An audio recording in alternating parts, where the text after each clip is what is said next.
Hello friends, welcome to EC Academy.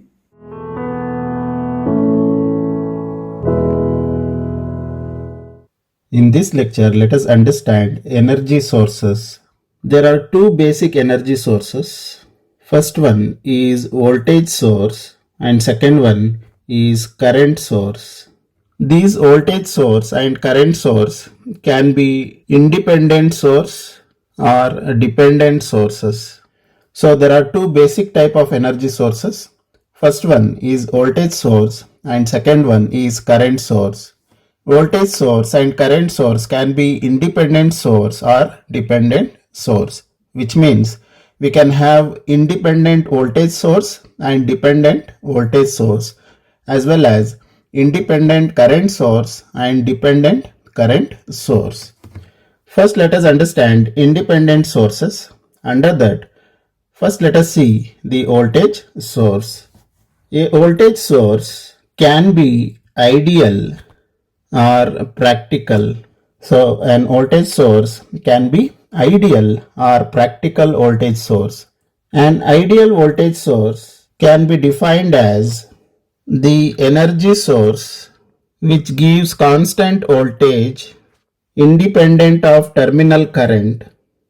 So here the ideal voltage source can be defined as the energy source which gives the constant voltage which is independent of terminal current.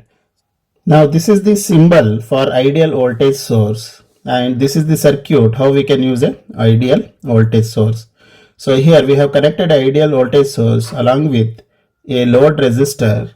Here the terminal current is IL and the load voltage or output voltage is VL.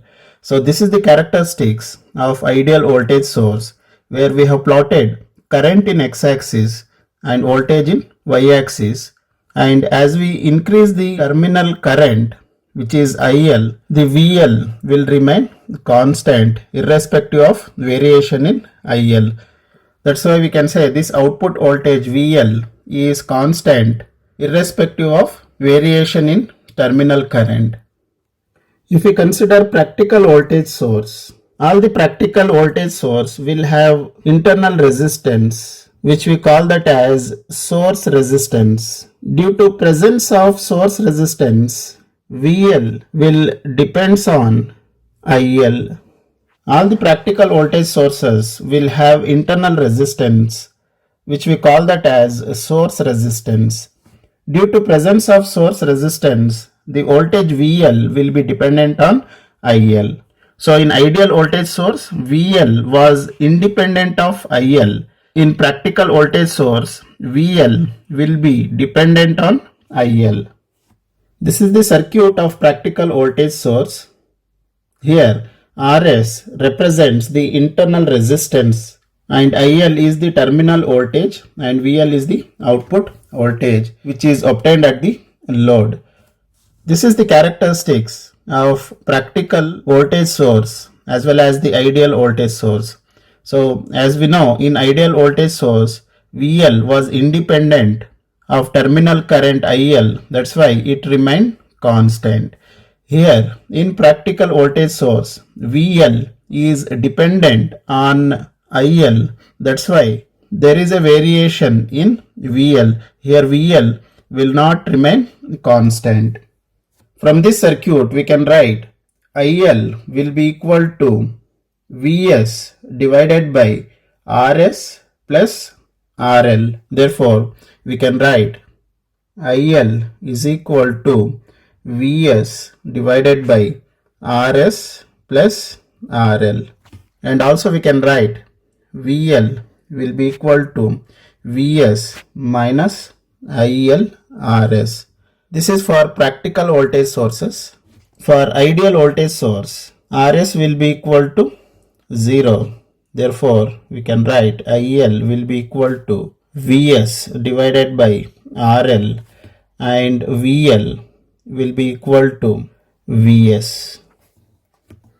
The voltage source can be classified into two types. First one is a time variant source and time invariant source. Generally, time variant source is known as AC source and time invariant source are known as DC source. There are two classifications of voltage source. First one is time variant source, which is commonly known as AC source, and time invariant source, which is commonly known as DC source. Here, as name implies, time variant source, which means the voltage varies with respect to time, and time invariant source, which means the voltage is independent of time. Here voltage doesn't vary with respect to time. That's why time variant source is known as AC source and time invariant source is known as DC source. In time variant source, the voltage varies with respect to time. It is denoted by small letter V of T. So in bracket we are writing T, which means this voltage is dependent on time T. This is the representation of AC source or time invariant source. In time invariant source, voltage will not vary with respect to time. Here voltage is always represented by capital letter V. This is the representation of time invariant source. Here either you can represent voltage in this form or you can represent in the form of representation of a battery.